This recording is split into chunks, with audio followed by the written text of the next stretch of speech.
Hi everyone. मुझे उम्मीद है आप लोग स्वस्थ होंगे, ठीक होंगे। तो आज मैं जिस बारे में बात करने वाला हूँ वो है भगवत गीता।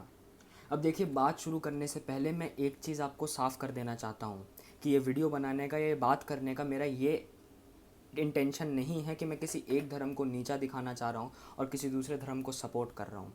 आपको मैं बता दूं कि मैं किसी भी धर्म को सपोर्ट नहीं करता। मैं हर धर्म को तर्क की नज़र से देखता हूँ, रीज़न की नज़र से देखता हूँ, क्योंकि हर धर्म, कोई भी धर्म किसी और धर्म से बेहतर नहीं है।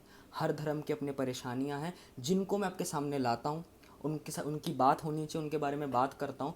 और आप माने ना माने वो आपकी बात है, लेकिन उन पर बात होनी चाहिए, मैं उसको बेहद ज़रूरी समझता हूँ। तो आप ये ज़रूर समझिए कि मैं किसी एक धर्म के ख़िलाफ़ नहीं हूँ कि मेरा हिंदू धर्म से कोई बैर है और मैं किसी और धर्म को सपोर्ट करता हूँ। मैं हर धर्म के इसको इम्पार्शली देखता हूँ, किसी धर्म के बायस्ड नहीं हूँ। ये बात आप समझ लीजिए। देखिए, दूसरी बात ये है कि मैं इस पे बात क्यों कर रहा हूँ, ये जानना ज़रूरी है। अब देखिए, इसका कारण क्या है कि जब मैं अक्सर रिलीजन को क्रिटिसाइज़ करता हूँ, इंस्टाग्राम पे अपने पेज पे कुछ पोस्ट डालता हूँ, ट्वीट करता हूँ, या यूट्यूब चैनल पे जब कुछ डालता हूँ, तो एक दो लोग ऐसे ज़रूर होते हैं जो ये कमेंट करते हैं कि आपने भगवत गीता पढ़ी है। अगर भगवत गीता पढ़ी होती तो आप ऐसा नहीं कहते, या भगवत गीता में सारे जवाब हैं। ऐसा तो कुछ नहीं है हिंदू धर्म में, हिंदू धर्म को समझना है तो भगवत गीता पढ़कर आइए। तो ये जो मिथ्स हैं लोगों के दिमाग में भगवत गीता को लेकर कि वो क्या है, इसको समझाने के लिए मैं ये वीडियो बना रहा हूँ, और भगवद गीता पे ताकि रैशनली बात हो सके।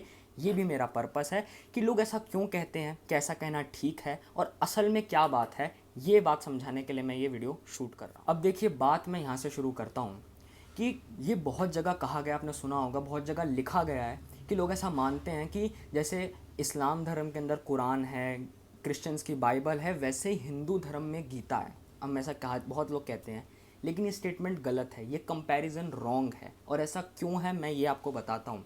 देखिए, इस्लाम धर्म, क्रिश्चियन धर्म और जुडेइज़्म जो रिलीजन्स हैं, ये एक तरह के रिलीजन है जिनको हम कहते हैं एब्राहिमिक रिलीजन्स। इसका मतलब क्या है कि ये मोनोथियस्ट रिलीजन्स है, इसमें एक भगवान की पूजा होती है और एक होली बुक है। हिंदू धर्म इसके ऑपोजिट है, विपरीत है। हिंदुइज्म के मोनोथियस्ट, हिंदुइज्म पॉलीथियस्ट रिलीजन है जिसमें बहुत सारे देवताओं की पूजा होती है, और इसलिए हिंदू धर्म में एक होली बुक नहीं है।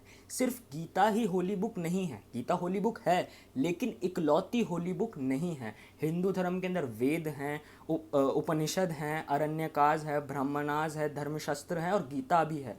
तो हिंदू धर्म को अगर समझना है तो आप सिर्फ गीता को समझ लेंगे तो हिंदू धर्म समझ जाएंगे, ऐसा नहीं है। तो जैसा मैंने कहा था कि हिंदू धर्म में एक होली बुक नहीं है, क्योंकि Gita is not the only holy book, क्योंकि गीता से पहले भी हिंदू धर्म एग्जिस्ट करता आया है और गीता के बाद भी, क्योंकि गीता बहुत पुरानी किताब नहीं है। गीता से पहले भी होली बुक्स लिखी गई हैं, जैसे वेद हैं, उपनिषद है, वो गीता से पहले लिखे गए हैं।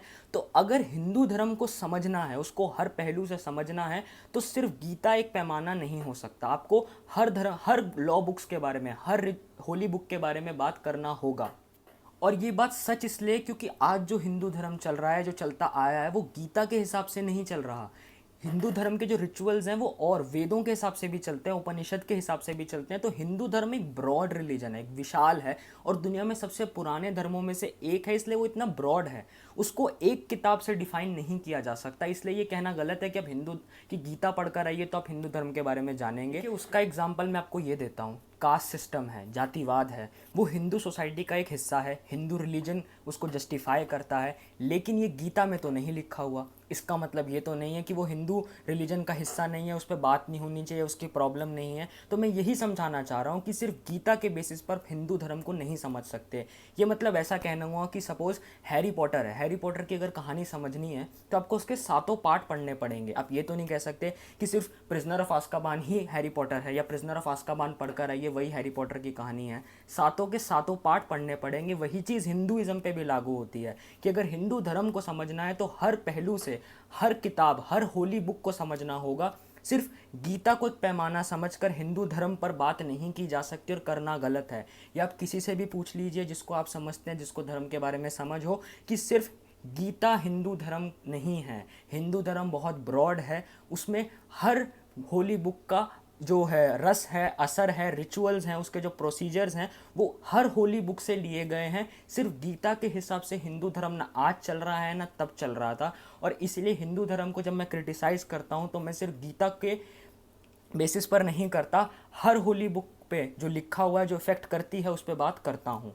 और as a matter of fact मैं उन्हें बता दूं कि मैंने हाँ गीता पढ़ी हुई है, दो मैंने उसकी ओरिजिनल वर्जन संस्कृत में नहीं पढ़ी क्योंकि इतनी अच्छी मेरी संस्कृत है नहीं, लेकिन मैंने उसकी इंग्लिश ट्रांसलेशन पढ़ी है, इंग्लिश ट्रांसलिट्रेशन भी पढ़ी है और बाकी सोर्सेज से ही पढ़ा हुआ है। तो मैं ऐसे मन में या मुझे सपने नहीं आए थे, मैं ऐसे बात नहीं कर रहा हूँ, मेरे पास फैक्ट्स हैं, मैं उसी पे बात कर रहा हूँ और वही आपके सामने रख रहा हूँ जो इस बात में भी रखी मैंने। अब आप इसे माने ना माने ये आप पर है, लेकिन फैक्ट्स यही हैं। और बाकी और धर्मों पे बात हम नेक्स्ट टाइम करेंगे, अगली बार। तब तक बहुत बहुत शुक्रिया।